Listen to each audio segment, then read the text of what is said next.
Olá, gente, tudo bem? Bom dia, boa tarde, boa noite. Aí dependendo da onde você está vendo, né, esse nosso vídeo. Esse vídeo é para explicar um pouquinho o que é o Canvas de projetos de dados. Então, o Canvas é essa tela em branco, que ela é organizada de uma forma que auxilia a gente a estruturar alguma coisa, né? Por exemplo, estruturar um projeto, estruturar uma inovação, uma cadeia de clientes. E nesse caso a gente está vendo o projeto de dados. Então, o Canvas de projeto de dados ele é dividido em 4 áreas. Primeiro, aqui em cima, o objetivo barra resultado, no qual a gente coloca o objetivo ou resultado que a gente quer que seja alcançado, né, ao fim desse projeto de dados.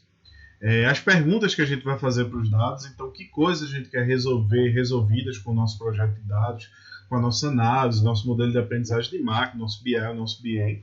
As fontes de dados, então que fontes a gente vai utilizar que base de dados, que microdados para fazer isso. E por fim, as tarefas de dados. Então, efetivamente, que tarefas a gente vai colocar para a máquina fazer? Qual é a aprendizagem de máquina que a gente vai promover, ou análise estatística, ou análise exploratória de dados? Lembrando que as tarefas de dados elas estão conectadas com as nossas perguntas, né? Então, essas coisas elas têm que ter uma relação forte.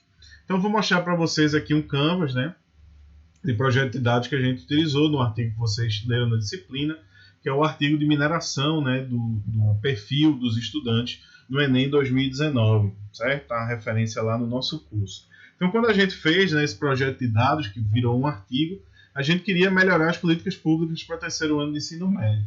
Então, a gente queria basicamente dar subsídios, dar condições para que essa política pública ela melhorasse. E para isso a gente elencou 3 perguntas de dados. Então, a gente queria entender que fator mais importava. Então, o que é que mais influenciava a nota no Enem? Era o que a escola fazia, era o que o aluno fazia, era o que o professor fazia, era uma combinação disso e assim por diante. O que é que acontecia ali? Que fator impactava mais? O segundo era o limiar de eficácia do fator. Então, o que é que eu estou chamando aqui de limiar de eficácia? Os pontos de mudança em determinada nota, num determinado padrão de qualidade da escola, de acordo com o valor de um fator. Então, aquele fator ele era mais ou menos eficaz de acordo com o valor que ele assumia. Então, para isso, esse foi um dos motivos da gente utilizar a árvore de decisão. Então, a árvore de decisão a gente consegue enxergar de maneira bem simples a partir de que valor, por exemplo, de distorção e idade série, a nota fica mais alta. A partir de que valor de horas-aula a nota fica mais alta. A partir de que valor de gosto dos alunos por estudar matemática, a nota fica mais alta.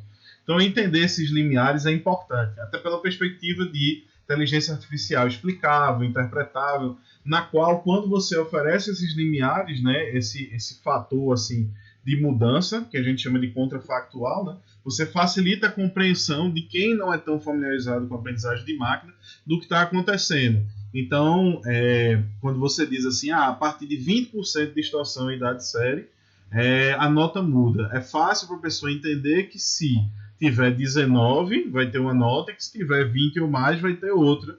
E até ela converter isso numa compreensão simples, por exemplo.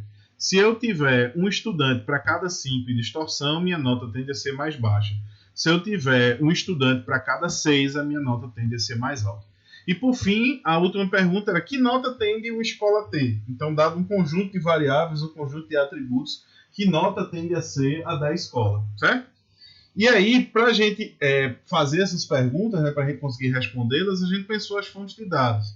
Então, os microdados do Enem e os microdados do censo escolar.